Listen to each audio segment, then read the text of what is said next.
ಕೆಲಸ ಮುಗಿಸ್ಕೊಂಡು ಹೀಗೆ ಸುತ್ತಾಕೊಂಬರೋಣ ಅಂತ ಒಂದು ಬಿಲ್ಡಿಂಗ್ ಒಳಗಡೆ ಬಂದೆ ಗೈಸ್. ಲಿಟ್ರಲಿ ಹೇಗಿತ್ತು ಗೊತ್ತಾಯಿತು ಯಪ್ಪ, ಒಂದು ಈ ದೆವ್ವದ ಮನೆಗೆ ಹೋಗೋ ಫೀಲ್ ಬಂತು. ಒಂದು ಲೈಟ್ ಇಲ್ಲ, ಏನಿಲ್ಲ. ನಿಜವಾಗ್ಲೂ ಹೇಗಿತ್ತು ಅಂತಂದರೆ ಜೀವ ಬಾಯಿಗೆ ಬಂದಿತ್ತು ಗೈಸ್, ಸೀರಿಯಸ್ಲಿ. ನೋಡಿ, ಅದು ನೋಡ್ತಿದ್ದೀರಲ್ಲ, ಒಂದು ಲೈಟ್ ಇಲ್ಲ, ಏನಿಲ್ಲ. ನಾನು ಆದ್ರೂ ಸರಿ ಏನೋ ಒಂದು ಕ್ಯೂರಿಯಾಸಿಟಿಗೆ ಒಳಗೋದೆ. ಅಪ್ಪ ಸಖತ್ತು ಅಂದರೆ ಸಖತ್ತು ಭಯ ಆಗೋಯ್ತು ನನಗಂತೂ. ನೋಡಿ, ಏನೂ ಕಾಣಿಸ್ತಾ ಇಲ್ಲ. ಸುಮ್ಮನೆ ಹಾಗೆ ವೀಡಿಯೋ ಮಾಡ್ಕೊಂಬರೋಣ ಅಂತ ಹೋದೆ. ಸಡನ್ನಾಗಿ ಯಾರಾದರೂ ಬಂದುಬಿಟ್ರೆ ಲಿಟ್ರಲಿ ಹೇಗಿರುತ್ತಲ್ವಾ. ಓ ಮೈ ಗಾಡ್, ಸೈಕಾಗಿದ್ದಾವೆ ರೂಮ್ಗಳು ಮಾತ್ರ ಈ ಬಿಲ್ಡಿಂಗ್ ಒಳಗಡೆ. ಯಪ್ಪ, ಬಿಲ್ಡಿಂಗ್ಸ್ಗಳು ಎಷ್ಟು ಭಯಂಕರವಾಗಿದೆ ಗೊತ್ತಾ. ನನಗಂತೂ ಒಳ್ಳೆ ಯಾವುದೋ ಒಂದು ಗೋಸ್ಟ್ ಹೌಸಿಗೆ ಹೋಗೋ ಫೀಲ್ ಥರ ಕೊಡ್ತು. ಫುಲ್ ಕತ್ಲು ಆಯಿತಾ, ಹೋಗ್ತಾನೆ ಇದ್ದೀವಿ. ಆ್ಯಂಡ್ ಇಟ್ಸ್ ಲೈಕ್ 2 floors ಅನ್ನೋದೇ ಗೈಸ್. ಸಿಕ್ಕಾಪಟ್ಟೆ ಭಯಂಕರ ಆಯಿತು. ಅಲ್ಲಿ ಯಾರೋ ಒಬ್ರು ಸಡನ್ನಾಗಿ ಅಡ್ಡ ಬಂದರು. ಲಿಟ್ರಲಿ ಭಯ ಆಯಿತು ಗೊತ್ತಾ. ಕ್ರೇಜ್ ಇದ್ದಾವೆ ಮಾತ್ರ ಮನೆಗಳು.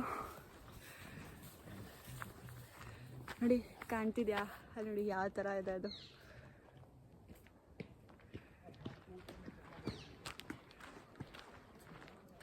ನೋಡಿ ಗೈಸ್, ಈ ಕಡೆನೂ ನೋಡಿ, ಈ ಕಡೆನೂ ಫುಲ್ ಇದ್ದಾವೆ, ಆ ಸೈಡು ಇದ್ದಾವೆ. ನೆಕ್ಸ್ಟ್ ಲೆವೆಲು ಹಳೆ ಕಾಲದ ಆಶ್ರಮ ಇದು. ಸೊ ಆಲ್ಮೋಸ್ಟ್ ಎಲ್ಲ ಬಿಲ್ಡಿಂಗ್ಸ್ಗಳೂ ಅದೇ ಥರನೇ ಇದೆ. ಇನ್ನು ನೋಡಿ, ಇಲ್ಲಿ ಇದು ಯಾವುದೋ ಪ್ರಿಂಟಿಂಗ್ ಪ್ರೆಸ್ ಅಂತ. ಈ ಬಿಲ್ಡಿಂಗ್ನ ತೋರಿಸ್ತೇನೆ. ಈ ಬಿಲ್ಡಿಂಗ್ ಕಾಣ್ತಿದೆಯಲ್ಲ, ಇದೆ ನೋಡಿ ಪ್ರಿಂಟಿಂಗ್ ಪ್ರೆಸ್ಸು. ಸೊ ಇದು ಬಂದ್ಬಿಟ್ಟು 1960ರಲ್ಲಿ ಕನ್ಸ್ಟ್ರಕ್ಟ್ ಮಾಡಿರೋದು. ಸೊ ಈ ಪ್ರೆಸ್ ಮೈನ್ಲಿ ಏನಕ್ಕಂತಂದರೆ ಈ ಲಿಟ್ರೇಚರ್ನ ಪ್ರಿಂಟ್ ಮಾಡೋದಕ್ಕೆ ಈ ಬಿಲ್ಡಿಂಗ್ನ ಯೂಸ್ ಮಾಡಿದ್ರಂತೆ. So the first edition of world famous books ಅಂದರೆ the science of being and the art of living ಮತ್ತು Maharishi's Mahesh Yogi's commentary on the first 6 chapters of Shrimad Bhagavad Gita. So ಈ ಪೇಂಟಿಂಗ್ಸ್ನೆಲ್ಲನೂ ಈ ಬಿಲ್ಡಿಂಗ್ ಒಳಗಡೆ ಮಾಡಿದಾರಂತೆ, ಅಂದರೆ ಪ್ರಿಂಟ್ ಮಾಡಿದಾರಂತೆ. ಅಲ್ಲಿ ನೋಡಿ, ಒಂದು ಡ್ರಾಯಿಂಗ್ ತೋರಿಸ್ತೀನಿ ನಿಮಗೆ, ಎಷ್ಟು ಅಟ್ರಾಕ್ಟಿವ್ ಆಗಿದೆ.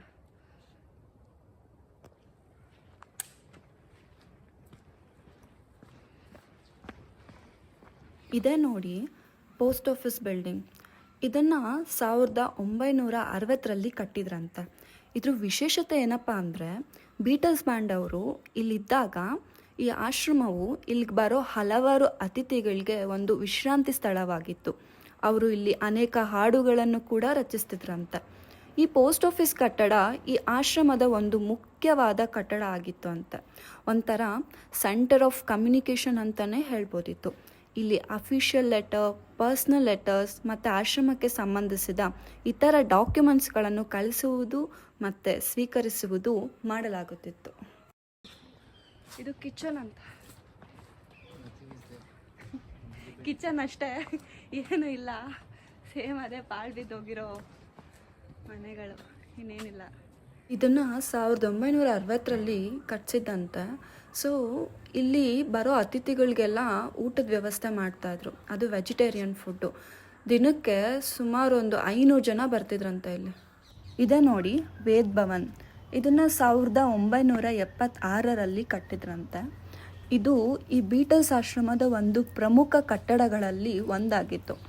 ಇದನ್ನು ಮಹರ್ಷಿ ಮಹೇಶ್ ಯೋಗಿ ಅವರು ಟ್ರಾನ್ಸಿಡೆಂಟಲ್ ಮೆಡಿಟೇಷನ್ ಆಶ್ರಮದ ಭಾಗವಾಗಿ ನಿರ್ಮಿಸಿದ್ರು.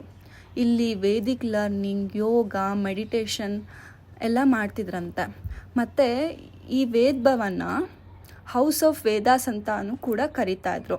ಮತ್ತು ಇಲ್ಲಿ ಮೆಡಿಟೇಷನ್ ಸೆಷನ್ಸ್, ವೇದಿಕ್ ಮಂತ್ರ ಅನ್ನೋ ಈ ಥರ ಕಂಟಿನ್ಯೂಸ್ ಕ್ಲಾಸಸ್ನ ನಡೆಸ್ತಿದ್ರಂತೆ. ಮತ್ತು ಈ ವೇದ್ ಭವನ್ ಒಳಗಡೆ ಒಂದು ದೊಡ್ಡ ಹಾಲ್, ಮೆಡಿಟೇಷನ್ ರೂಮ್ಸ್ ಎಲ್ಲನೂ ಇದ್ದಾವೆ. ಮತ್ತು ಇದನ್ನು ಈ ಕಲ್ಲು ಮತ್ತು ಕಾಂಕ್ರೀಟ್ನಿಂದ ಕಟ್ಟಿದ್ದಾರೆ. ಮತ್ತು ಇದು ಧ್ಯಾನ ಮಾಡೋಕ್ಕೆ ಒಂಥರ ಪೀಸ್ಫುಲ್ ಆಗಿರೋ ಪ್ಲೇಸು. ನೀವೇನಾದರೂ ಬೀಟಲ್ಸ್ ಆಶ್ರಮಕ್ಕೆ ಬರೋಂಗಿದ್ರೆ ಮಿಸ್ ಮಾಡದೆ ಈ ವೇದ್ ಭವನ್ಗೆ ವಿಸಿಟ್ ಕೊಡಿ. ಗೈಸ್, ನಿಮಗೆ ಒಂದು ಸ್ವಲ್ಪ ಪೈಂಟಿಂಗ್ ತೋರಿಸ್ತೀನಿ ರೀ. ಏನು ಚೆನ್ನಾಗಿದೆ ಗೊತ್ತಾ. ನಾನು ಹಂಗೆ ನಡ್ಕೊಂಡು ಹೋಗ್ತಾ ಇದ್ದೆ, ಅಲ್ಲಿ ಹಾಗೆ ಅಟ್ರಾಕ್ಟ್ ಮಾಡ್ತೀವಿ ಪೈಂಟಿಂಗ್ಸು. ತೋರಿಸ್ತೀನಿ ರೀ ಗೈಸ್. ಇದೆ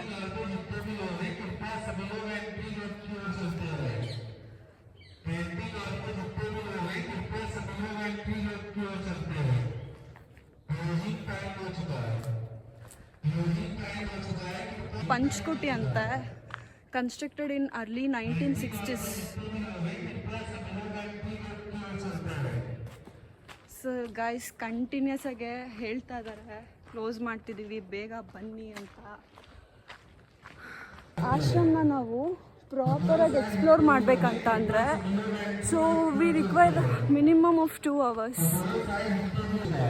ಬಟ್ ಒಳಗಡೆ since it's a weekday ಅಷ್ಟು ಜನ ಇಲ್ಲ, ತುಂಬ ಪೀಸ್ಫುಲ್ ಆಗಿದೆ.